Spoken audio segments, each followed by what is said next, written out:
The Atlantic Ocean is a source of wealth for Brazil. It is where Brazil drills 85% of its oil, 75% of its natural gas, and gets 45% of its fish. That's why the Brazilian Navy calls the country Exclusive Economic Maritime Zone our Blue Amazon. Just like the rainforest, it is extremely rich in biodiversity and minerals, and it will always be a major source of revenue for Brazil. That explains why the country is trying to extend its territorial sea and is investing in military technology to increase its offshore presence. And that includes getting our very own nuclear submarine. My name is Gustavo Ribeiro, Editor-in-Chief of the Brazilian Report, and this is Explaining Brazil.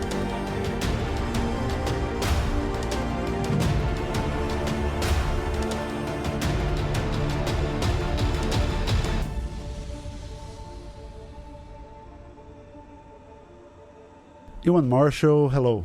Hi, Gustavo. Have you ever heard of the Lobster War? No, I can't say I have. Oh, it's the name given to one of the worst moments in Brazil-France relations by far. If people thought recent fights between Jair Bolsonaro and Emmanuel Macron were bad, well, they're nothing compared to the Lobster War. It started in 1961 when French fishermen in Mauritania in Western Africa decided to set sail in the direction of the Brazilian coast, and they started catching lobsters in the state of Pernambuco, which is in the northeast of Brazil. So the Brazilian Navy sent 2 corvettes to ward the French boats off, but not only did they stand their ground, they were also backed up by French warships sent from Paris, and believe it or not, the main controversy concerned whether lobsters crawl or swim. Right, go on. So this was a dispute with millions of dollars on the line, actually, if you believe it. The French said lobsters swim, meaning they weren't part of Brazil's continental shelf. Brazil, of course, said the opposite. Actually, a Brazilian Navy expert said that to say that lobster swims when it leaps on the seafloor would be like calling a kangaroo a bird, saying that when it hops, the kangaroo is actually flying. That's incredible.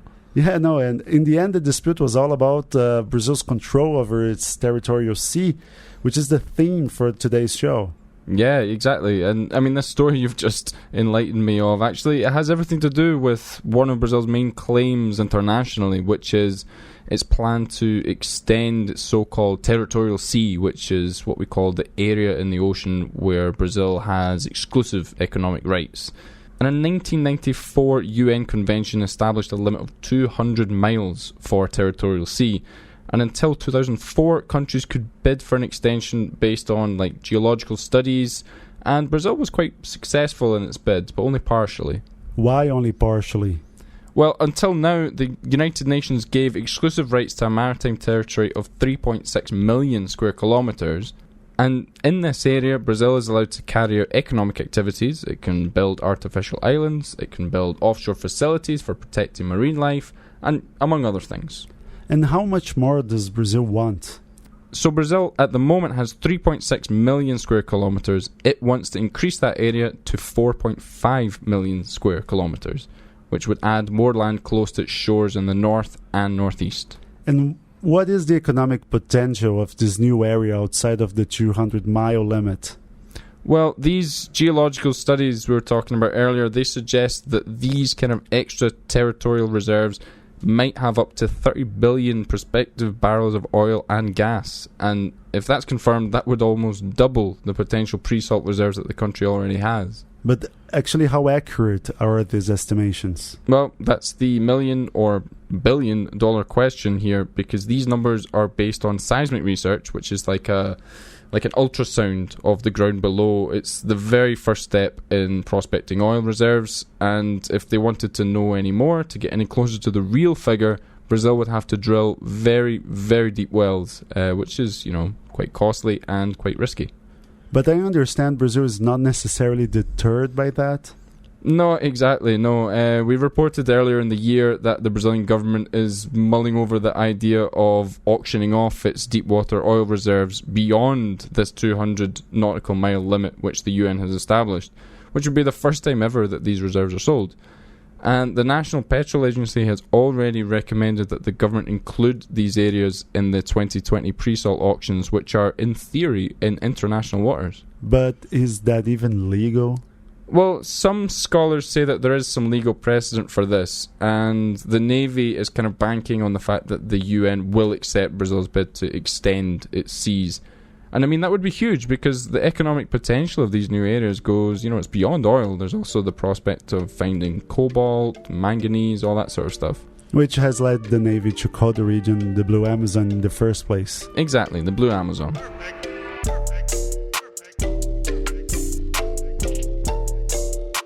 After the break, Brazil's plan for a green and yellow nuclear submarine. We'll be right back.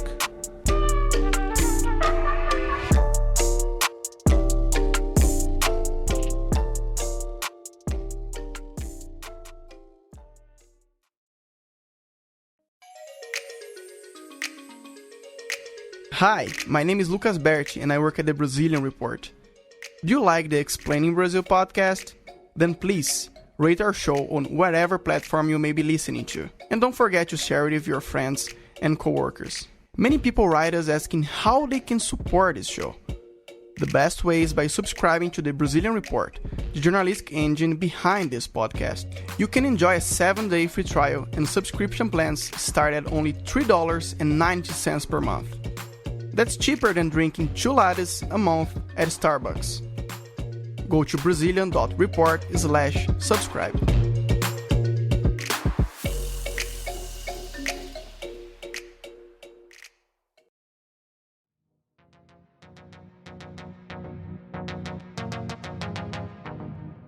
Back in 2008, Brazil formulated its national defense strategy, selecting the construction of a nuclear submarine as one of its priorities. The plan was budgeted at 32 billion Brazilian reais in current values and was set to be concluded by 2027. This ambitious plan was reiterated 4 years later when the government drafted what became known as Brazil's White Book on National Defense.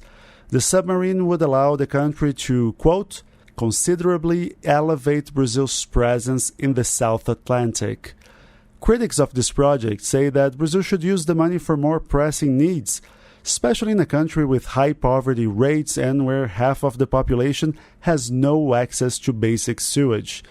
But Brazil is also one of the world's top 10 economies and controls an immense maritime area. It is essential to effectively monitor it. The recent massive oil spill in the Northeast region is proof of how important it is to oversee a country's territorial sea. The nuclear submarine is part of a larger project. It includes 4 other conventional vessels with diesel-electric propulsion, and the vessels are being built in partnership with French defense company Naval Group. In December 2018, the first of these vessels hit the water for testing. And to find out more about Brazil's nuclear submarine program, we spoke to Anne Bianchi, Naval Group's Submarine Program Director. So we are doing quite many things on this project. We are participating in the construction of conventional submarines in Itaguaí. For our readers not familiar with Brazilian geography, Itaguaí is a city in Rio's metropolitan area. And we are also giving assistance to the Brazilian Navy for designing the nuclear submarine in São Paulo. So for the program, which involves my company, so which is in the frame of the partnership that was launched in 2008, we have 5 submarines concerned. So 4 of them are conventional submarine. Conventional submarine means diesel-electric propulsion. These conventional submarines are French design, Naval Group design, and 4 of them are being built entirely in Itaguaí. The first one will start its sea trial in the following weeks. The second one is in the end of the integration process. We had a big ceremony with the President of Brazil on the 11th of October for this second submarine. And what is this integration phase? Integration phase, let's say we have 3 phases in the submarine. The first phase is the construction of the hull and structures. The second phase is when you put all the equipment and networks, electrical networks, pipe, ventilation inside the submarine. This is the second phase, which I called integration. And during this phase, we also do the junctions of the different hull elements, hull sections. And the third phase is the test and trials. So it begins with a harbor test and trial, and then we do sea test and trials. And when the sea trials are completed, we deliver the ship to in this case, to the Brazilian Navy. And for us not familiar with how submarines work, what are the main practical differences between a nuclear submarine and a conventional one?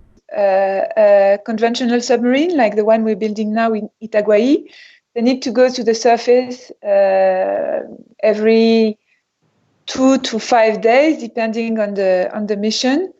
So their stealthiness is when they go to the surface, they can be detected.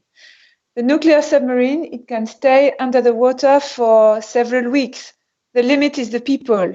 How long will the people bear to be under the water? But there's no technical limit. And what are the main challenges of building a nuclear submarine? A nuclear submarine, the complexity has several reasons. It's not just the construction, actually. I would say that the construction phase is not the most complex one. What is more complex is to design all the system together. Because a nuclear submarine, we have an electric nuclear plant inside of the hull, which is going 700 of meters under the water. So first of all, everything has to fit in the hull. It's a very big constraint because the hull is small. So the nuclear plant, we have some size issues which are difficult to overcome, and all the system must fit in this hull. So we have an integration issues, and we have very different complex system. We have a combat system, we have the nuclear plant, we have the propulsion system. We have different complex system which have to be designed at the same time with this integration constraint. Everything has to fit in the hull. So first of all, it's a big engineering challenge before it becomes a construction challenge. All these systems, they have their own development process. Some of them have to be tested in dedicated facility. For example, for the propulsion of the nuclear submarine, we are discussing with the Brazilian Navy where we're going to test this propulsion system, but we need a shore facility which has to be designed, built, and the tests have to be performed before we integrate in the submarine. So it's a system issue. It's not just a construction issue. I don't know if I'm clear. And in the case of the nuclear submarine, the Brazilian Navy is developing its own nuclear plant. So it's a project in itself. And we have all these projects, the nuclear plant project, the submarine project, all the complex system which has to be tested on shore. And when everything is ready, we launch the construction, and then we have the schedule of the construction. That's fascinating. I mean, but in France, nuclear power is at the core of your energy matrix, and in Brazil, it only makes up a tiny part of the country's electricity productions. So do you see a big learning curve for us in that aspect? First of all, in the history of France, we made a submarine propulsion reactor before we did electricity nuclear plants. First of all. Secondly, the technologies are quite different because for the submarine, we have a space constraint which is enormous. So there is a parallel, of course, between electronuclear plants and submarine propulsion plants, but it's quite different technologies because of this space constraint. What is the scope of the transfer of technology from the naval group's know-how to Brazil? The PROSUB program, it does not involve only the nuclear aspect, because the nuclear is the final achievement of the project. Our transfer of technology, it has 4 aspects. The first aspect was for the design of the naval base. the shipyard where the submarines are being built and where they will be operate in the future. So Naval Group has made a transfer of technology for the design of this naval base and for the commissioning of all the systems. So first of all, we had a transfer of technology for infrastructure. Second aspect, transfer of technology for the construction of the submarine, which is what we are doing now in Itaguaí. And now the company Itaguaí Construções Navais has already completed the construction of the first conventional submarine. So this transfer of technology for construction, it's almost achieved. You were talking about competences. We're in Rio. Lots of our technologies are, of course, they're more evolved, they're more requiring, but they're not so different from oil and gas technology. So we benefited from the skills that are available in Rio for the oil and gas industry, which was, I think, quite important. For example, we have welders, we have people that are doing pipe. This exists in the oil and gas also. So in terms of competences, it was good for us to be close to Rio where these competences exist. So construction is the second aspect of our technology transfer. Third aspect is for equipment. In our organization, Naval Group is supplying all the equipment to the Brazilian Navy, but we must have some equipment manufactured in Brazil. It's one of the requirements that the Navy expressed at the beginning of the project.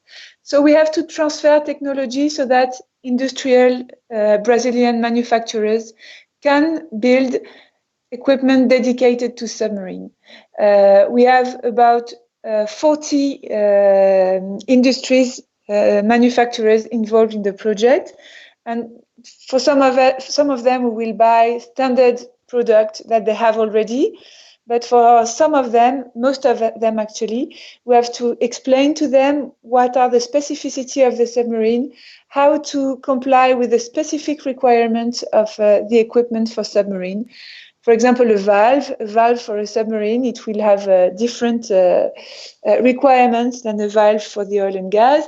So probably we will select a company that does valves for the oil and gas, and we will do some transfer of technology to them so that they will meet the requirement of the submarine. So this is the third aspect of transfer of technology we're performing. It's for equipment. And the fourth of them, which is very specific for Naval Group. Naval Group has never done this elsewhere in the world, and it's not planned that we will do this elsewhere in the world in the near future. It's the transfer of technology for design, complete technology from design, so that we taught to the Brazilian how to design a submarine from scratch so that they can do their own nuclear submarine. In all the past of Naval Group, we have done some transfer of technology for design, but we have never assisted a foreign navy to design their own submarine from scratch. This never happens, and this is what we are doing here with the Brazilian Navy in São Paulo. Is there any aspect of Brazil's nuclear submarine program that is specific to Brazil as opposed to other countries? But the French Navy main or only mission is to sail and to do some maritime operations. The Brazilian Navy has very different missions from the French Navy. The Brazilian Navy has industrial missions, it has technological missions, and the equivalent of the missions of the French Navy, which is sailing and protecting the territorial waters and defending the sovereignty of the nation at sea. Brazilian Navy is having technologies, is wanting to develop its own technologies, and it's also wanting to develop industrial capacity, which is not the case of most of the navies in the world, which leave this with the industrial company. This is something that's important to understand. The Brazilian Navy does not only want to have and operate submarine, the Brazilian Navy wants to develop the capacity to design, build, and operate the submarines. And Anna, before I let you go, I have to ask you about the recent spats between the presidents of our countries, Jair Bolsonaro and Emmanuel Macron. Did this deterioration in diplomatic relations affect the Brazil-French cooperation on the submarine? Our activity, it's a long-term program. We started in 2008. There were quite many political changes in France and Brazil till that time. Let's say that the strategic partnership between the Brazilian Navy and the French Navy and the French DGA is continuing. Anne Bianchi is Naval Group Submarine Program Director. Thank you for joining us. Explaining Brazil is brought to you by the Brazilian Report. This episode was written by me, Gustavo Ribeiro.